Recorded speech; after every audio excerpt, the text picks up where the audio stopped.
Here we are, the first episode of Meet the Mayor.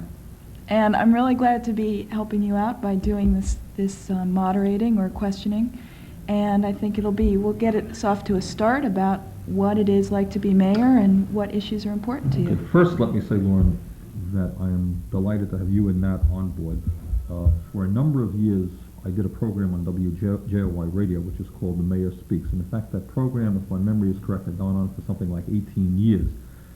Somewhere along the line, after I won the third election, apparently the station felt that it was no longer appropriate to have The Mayor Speaks. And I was very disappointed. I really was, because I enjoyed the program. It gave me an opportunity to communicate with the people of the city and the people of the region about the priorities of what was going on in the city of Burlington. It gave me a half hour to do it.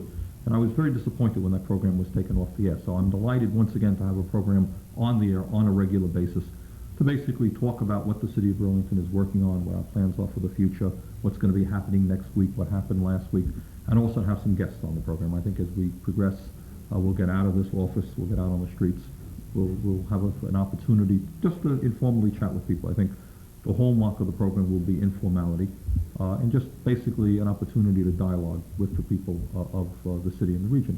And once again, I'm excited about using cable access because, as you know, I see a tremendous future for public access in all aspects of life. Just giving people the opportunity to be on television, people from all walks of life. And you don't have to be the mayor or the governor. There's senior citizens, kids, and I know that we're doing a good job in getting more people to use public access, so I'm delighted to be part of that process as well.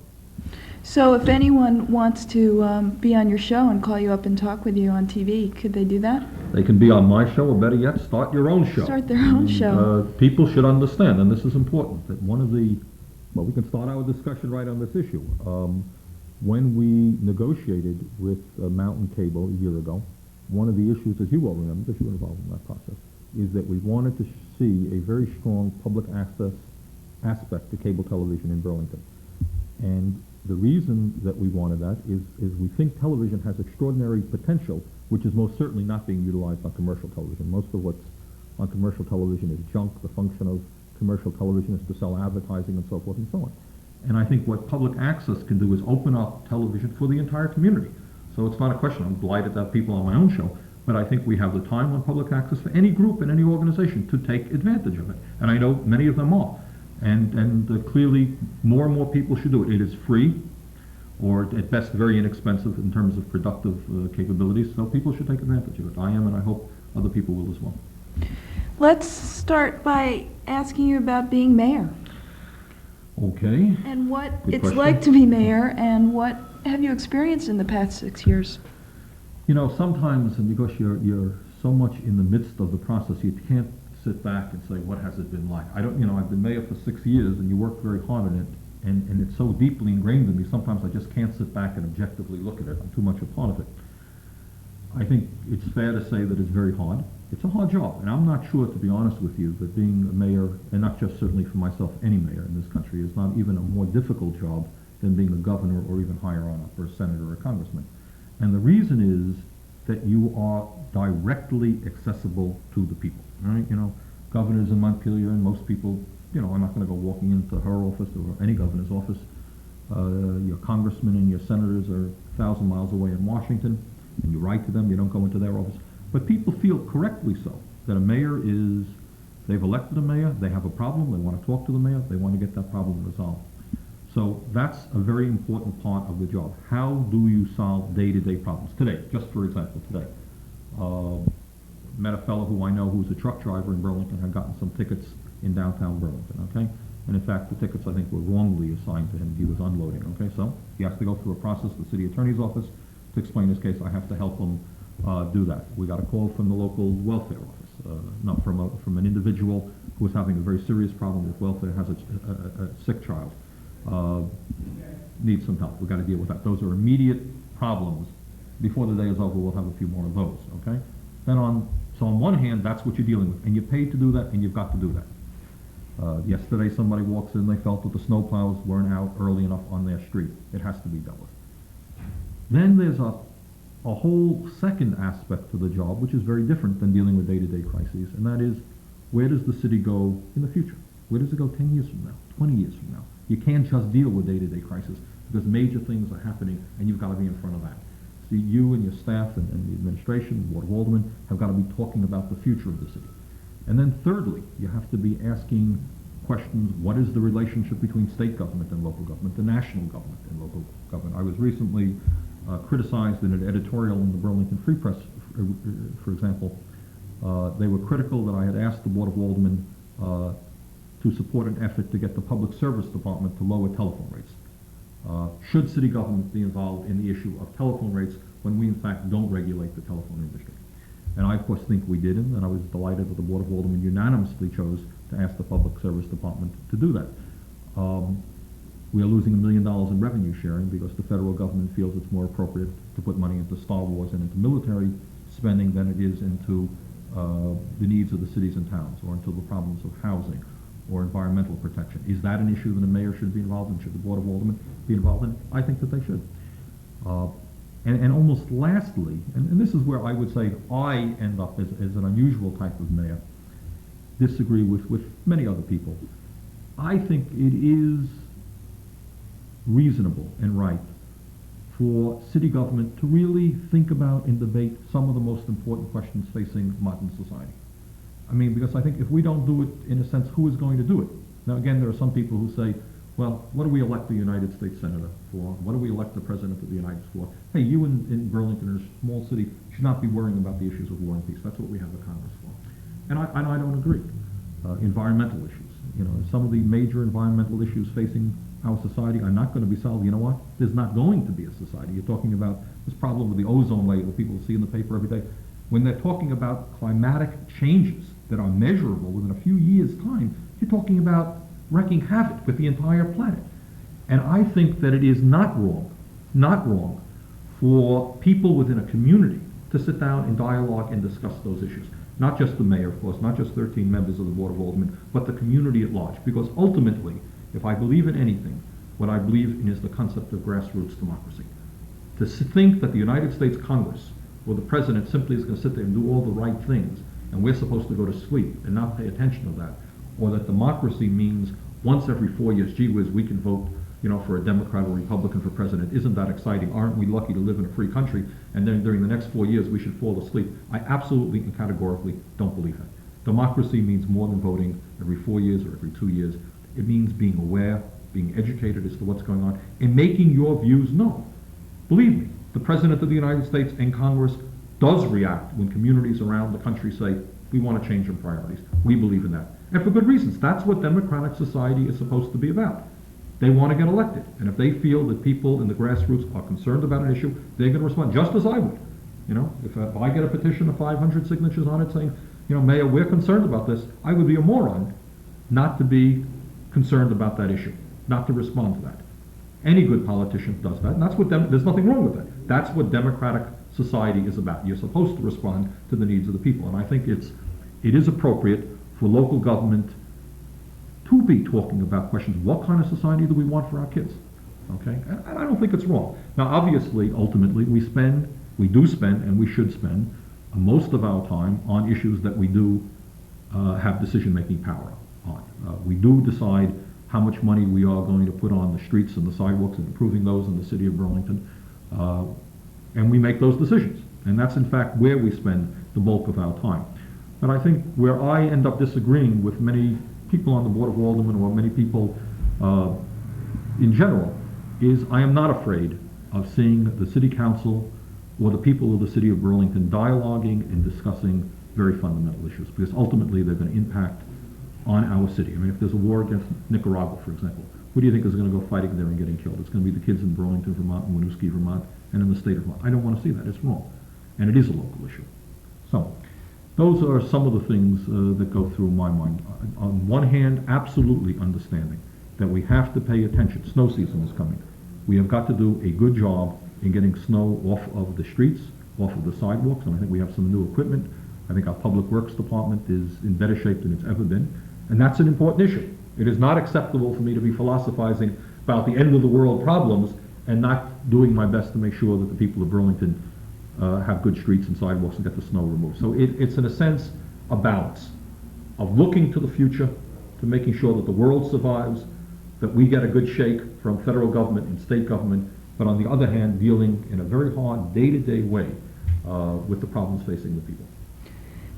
Let me ask you something. What do you think are the most pressing concerns of Burlington citizens right now?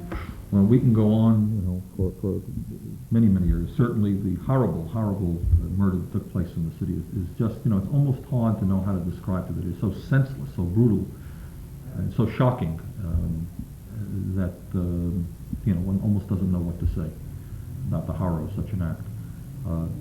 Certainly, right now, I think people are very concerned about that, and for good reason. It was a horrible crime. The police department, I think we have 8 detectives working full-time on that as well, and hopefully we're going to have a resolution to that crime. So that's certainly an issue that at this moment is right on people's minds, and certainly drugs and the impact of drugs on kids is an issue that we're all concerned about. I think some of the other issues that people are concerned about is improving our streets and our sidewalks. When I became mayor, there was in fact no plan to deal with it, and the streets and sidewalks really were in a bad way. And there's no reason. That was just inexcusable, and there's no reason why we can't have a sane policy toward our streets and sidewalks, and we are doing that now. I think we're about halfway through with our program. Almost every major artery in the city now, from Main Street to Pine Street to North Avenue, Colchester Avenue, Pearl Street, and many, many side streets, many segments of sidewalks have already been repaved. And what people must understand, or should understand, is that there is now money built in to a regular repaving program every single year. So the work this year, in fact, we spent about $1 million. And that money came from the excavation fee, and it came from the 16-cent property tax increase passed several years ago. So every single year now, there is a significant sum of money to deal with the problem. And I would say in 3 or 4 years, every street and sidewalk that is in need of repair will have been repaired, will be in excellent shape. And then we will have, for the first time in the history of the city, ample money set aside to maintain the streets. Now, it's like the teeth in your mouth. You got to go to the dentist every couple of years to get it cleaned. And every number of years, generally I think 6 or 7 years, depending upon the use of the street, there should be repaving done. And that's the cost-effective way of approaching it, the sensible way, and we're on top of that. So I think that's an issue that I feel pretty good that we've come a long, long way on. There's another issue that deals with the environment, and as you'll remember, several years ago, the people of the city of Burlington voted upon a very large $23 million bond issue to improve our sewers and our wastewater plants.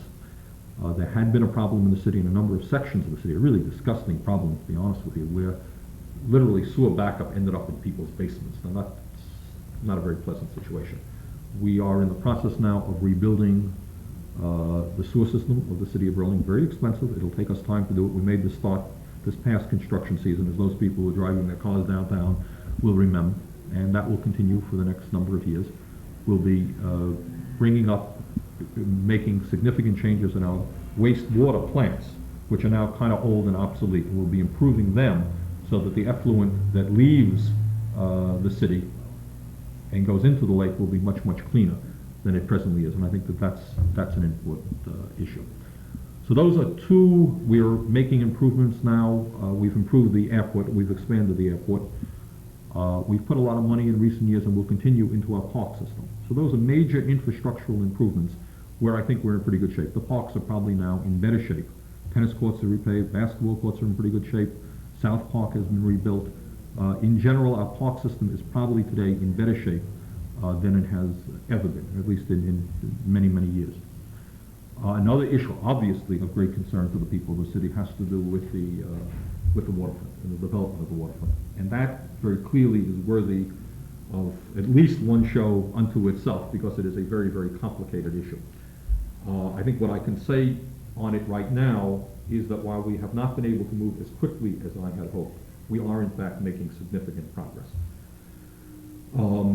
In the last year, 2 major occurrences have taken place, which I think are going to make the waterfront, and have made the waterfront, more open and accessible to the people of Burlington and of the entire state. And one is the construction of the bicycle path. I don't know if you've been on it, but it's a beautiful thing, and people, we've gotten a lot of positive feedback from that. And that's exactly what one wants to do. That is a way to bring people down to the waterfront to really enjoy themselves, and that's been a real plus, and I think step number one in terms of opening up the waterfront to the people. Another thing that's happened in the last year is the expansion of Perkins Pier Park. I don't know how many of the viewers have been down there recently, but basically the park space has literally been doubled. We've gotten the automobiles out from close to the lake, we've pushed them back and expanded the parking space that's available. There is free parking there for 1 hour, and after that there's a charge. There's now bathroom facilities open right down there. There's more docking, marina type facilities available. And mostly there's twice as much park space, new benches, picnic tables. Ben & Jerry's installed a little ice cream place down there. And that now has been significantly improved. So that's another area where people are going to be able to enjoy Burlington's waterfront. Clearly there's a whole lot of more work that has to be done in terms of public improvements for a start on publicly owned land. And my hope is that we'll be dealing with a bond issue very shortly to improve publicly owned land in terms of a boat place where people can rent boats, in terms of more park space down in the waterfront. So we're making real progress. That's number one. Number two, which is a very complex and difficult problem that I'm not going to go into great length right now, has to deal with the public trust doctrine, which essentially means that over 100 years ago, the state legislature gave to the railroad, a private entity, the right to do railroad work on filled land, to allow them to fill the lake. And that land, and the argument is that the state granted them the right to use it for a public purpose, and now that land really belongs to the people of the state of Vermont. And clearly we have been using that argument in our negotiations with the railroad and with the Alden Corporation, both of whom own a large amount of filled land, in trying to get the best that we can for the people and getting development programs which are going to meet the needs of the people.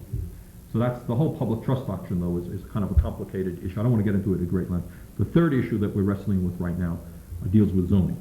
And zoning is a mechanism by which a city has the right to say that in this area of land, this is the only type of development activity that can take place, or this space has got to be open for recreation or conservation or whatever. And those are the areas the Board of Aldermen has been spending an enormous amount of time on those issues, and we are making progress. The ultimate goal, of course, is to create a waterfront that's going to be open and accessible and being able, and a waterfront that is a beautiful waterfront. Everybody knows that the views there are spectacular. And we want that waterfront to be enjoyed by all of the people, regardless of income. Now, with honest people do have differences of opinion as what should be down there. There are some people who feel, for example, that it should all be park space, open space. And that's not a crazy point of view. I happen to be a believer in parks. My own feeling is that that land should not all be park space. We have 3 beautiful waterfront parks in Burlington: North Beach, Oak Ledge, and Letty Park. And what we want, I think, is for 12 months a year, activity down in the downtown waterfront. Downtown is different than other areas. So I think just having an open park space would not be as good as we can do. You want it accessible, you want all the people to be able to enjoy it, you want, I think, ultimately a mixed type of development down there. I mean, it would be fantastic being down there on a winter night, looking at the views there, doing something that is really fun and nice. And that's the goal that we have. So to conclude, we are making progress, but that's obviously very high on the agenda as to, as to work that has to be done. So in reference to issues that are important to the people of the city, you say that they're basically infrastructure issues, and what else? Well, I think infrastructure, certainly. People are entitled to know that our streets, sidewalks are in good shape, that our sewer system is in good shape, and I think we're pretty much on top of that now. Housing. Major issue, housing. The problem is clearly that housing in our area, which is a booming area, and let's not forget that we're delighted with this and proud of this, that Burlington has, I forgot, the 2nd or 3rd lowest unemployment rate in America. But one of the negative aspects of that is that as people come to Burlington, we don't have, at this point, the housing stock to accommodate those people, and that, of course, drives up the cost of housing. Rents are zooming up. There is not enough affordable housing either in Burlington or in Chittenden County or in the state of Vermont. In fact, clearly we need many thousands of units of affordable housing to be built to ease the pressure of housing. Now, the problem that we have is that the nature of the economic system is that those people who are into housing want to make housing that they can make a buck on. And the way you make that buck is by building expensive condominiums. You don't build housing for $50,000 or $60,000 or for $40,000 because obviously you're not going to make that much money. The federal government has turned its back on the whole funding of affordable housing, a very serious problem. State government, in my view, is not doing anywhere near what it should be doing. What do? Well, we've done a whole variety of things, but housing then remains a very serious issue. Some of the other issues that we're dealing with are trying to deal with the problems that that women have, for example. And that's an ongoing issue. I think we've made some real progress in terms of stopping discrimination in housing. For example, a year ago, you'll recall that you could pick up the Free Press and there would be ads saying, apartment for rent, 3 rooms, no dogs, no students, no children. And that's gone. We've done that, and that makes life easier, I think, for a lot of people, including single mothers who have kids. Daycare, very important issue. We have built a new daycare center in the Basin Memorial Auditorium. A tremendous political fight to get that built. It's doing very well. We need more daycare facilities in Chittenden County, all over the state of Vermont. Very, very serious problem. Again, here's a situation where I don't think the local community itself can solve it. It's going to need to work with the state. So those taxes, oh God, how can we have a discussion about problems without talking about taxes? But I think my views on that issue are already very familiar to people. And that is not the slightest doubt in my mind that we have got to break our dependency upon the property tax as a major source of funding education and municipal services.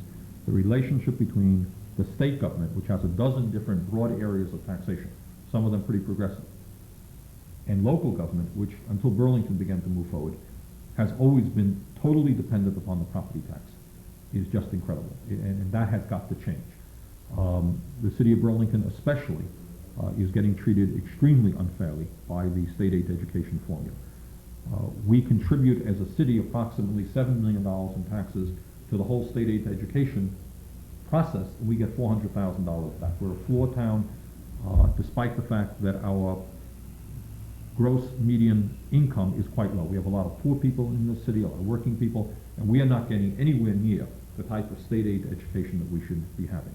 And that's why the school board required a $1.7 million property tax increase last year, which was an astronomically large property tax increase. And they needed it. And they needed it because we are not being treated fairly by Montpelier. As you may know, we are now contemplating in fact there'll be a resolution before the Board of Aldermen on Monday, I believe, getting their approval for movement toward a lawsuit against the state and the Morse Giuliani formula. So those are, I mean, I can go on, and as the programs develop, of course, we will. But those are a few of the major issues facing our people. And the issues change every week and so forth. But those are some of the important issues that are facing our people, and talk a little bit about how we're trying to deal with them. It seems like these problems can only be solved with an enormous amount of patience. They seem like very long-term, the change is very long-term. How do you, in all your ambition and with all your ideals, deal with the frustration of how long it takes to actually get things done? Oh, you deal with them with headaches, with backaches, loss of sleep. It is very frustrating. And essentially the problem is that you're living in a system in general which really in many instances does not want to address the problem. You have to almost buck the whole system to get things done. And sometimes that's more stronger than others. For example, the housing crisis is not, in fact, a difficult problem. It would not take more than a few years to build the many thousands of units that we need in the state of Vermont. So it's a question of allocating the money. I mean, it's not as simple as it sounds, but basically it's money. It's a decision that state government or federal government should say, affordable housing is a need. We're going to appropriate the money, They appropriate all kinds of money for nuclear weaponry. Okay? It's not very hard. They need the money. They appropriate billions of dollars for Star Wars. Hey, that's what somebody thinks they need. The money goes there.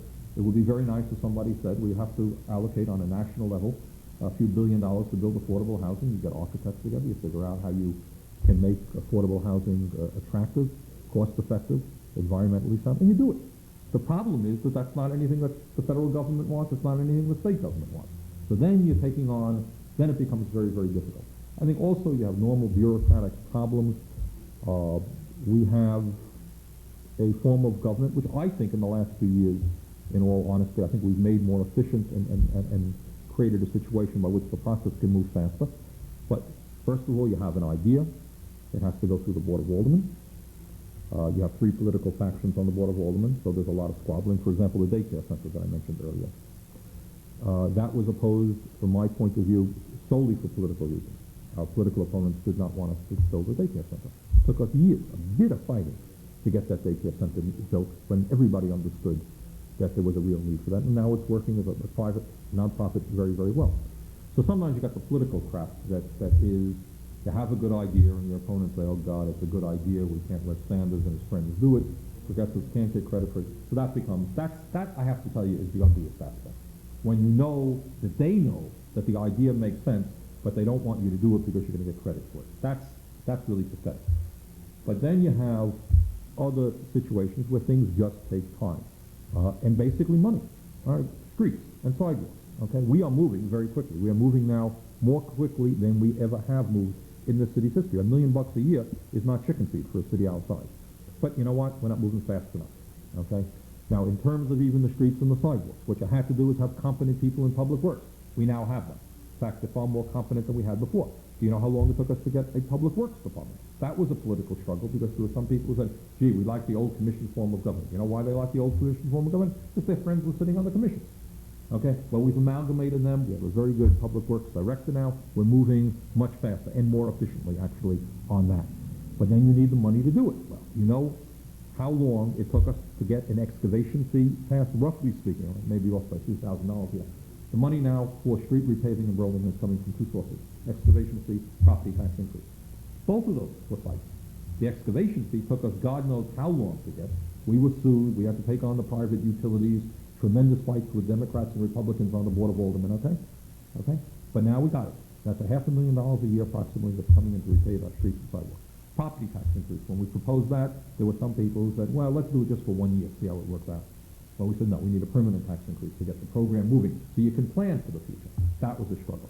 So, I mean, what you got is the political struggle, and then you got the bureaucratic struggle, and then you get consultants who have to do their work.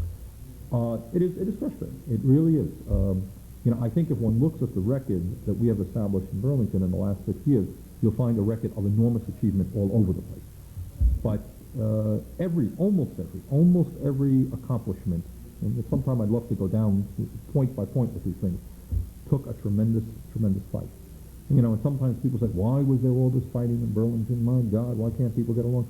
Well, you look at what happened, and you have to take on the system, okay? You're not going to pass an excavation fee that the phone company likes. They don't like it. The gas company didn't like it. They sued us. Cable company didn't like it. We have to deal with them. The Democrats and Republicans didn't like it. We have to deal with that one. It takes a long period of time. So I guess to answer your question, you got political struggles. You're taking on, we often are in the process of taking on special interests, okay? To fight with UVM to get them to pay a fire fee.